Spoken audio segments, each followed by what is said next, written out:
All right. So that was, you've probably, some of you may have listened to part two, some of you may have skipped part two.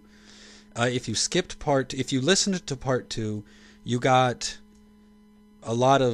you got some insight into the history, which some of you got when you listened to the actual history wannabe podcast.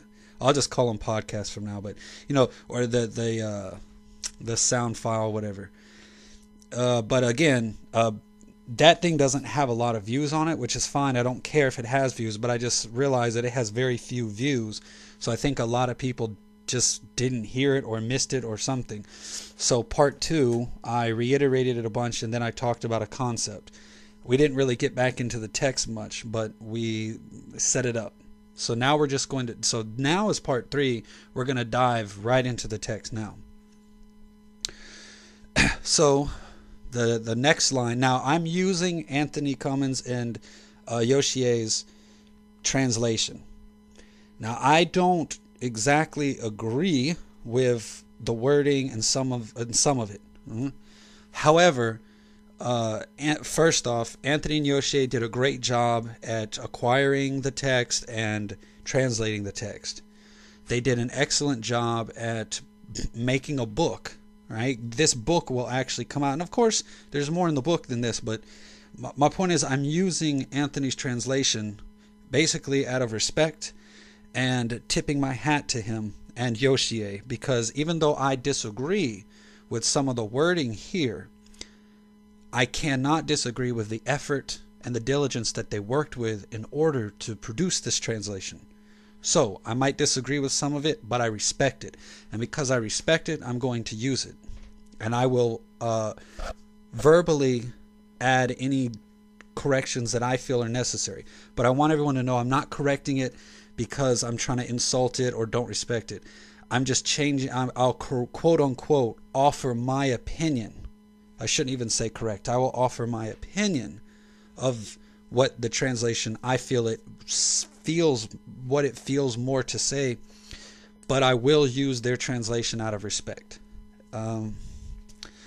So as they've translated it, it says, know that the next line following here is, know that correct bravery should not be restrained, while brute courage should be admonished.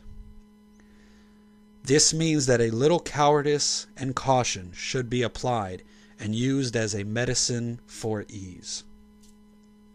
Now, the first thing that I would do is I would change the word cowardice. While that kanji can be read cowardice, in English, the context, the feeling is not exactly correct. Caution and a reasonable sense of danger is a little bit more accurate. So know that correct bravery should not be restrained, while brute courage should be admonished. Brute courage is stupid courage. It is running and jumping into any situation without any sense of what you really can or cannot handle. Brute courage is egotistical. Brute courage is ignorant. Brute courage is you just running, you pull your sword and you go running at a whole bunch of people with rifles. And you don't care if you live or die. You're just so brave. That's called brute courage. And that's, in shinobi arts, that's considered idiocy. It's just considered stupid. Whereas correct bravery is really, one could make an hour and a half worth of commentary on just correct bravery. First off, correct has two meanings. One, it means, really one. We'll just focus on one. It means, correct bravery means it is appropriate to the situation. Therefore, it is correct. You have to not think that correct bravery refers to like a universal principle. Correct? Correct means it is appropriate to the situation. Bravery in this case means that endurance. Everyone's always talking about, patience, endurance. But it is literally having the courage to have the patience and the acceptance and the mental fortitude and the physical fortitude that you can actually commit these tasks. So, for example, brute courage is like I said, running at the enemy, screaming and swinging your sword. That's admonished, and as it says, brute courage should be admonished, right? We should do away with brute courage. We should just delete it from our psyche. Shinobi do not need these kinds of people. You just need to strike brute courage from your psyche. The correct bravery is when you are pretending to be someone else and you're in a room full of the enemy, and one of the guys says he thinks that you're a spy, and all attention is turned to you.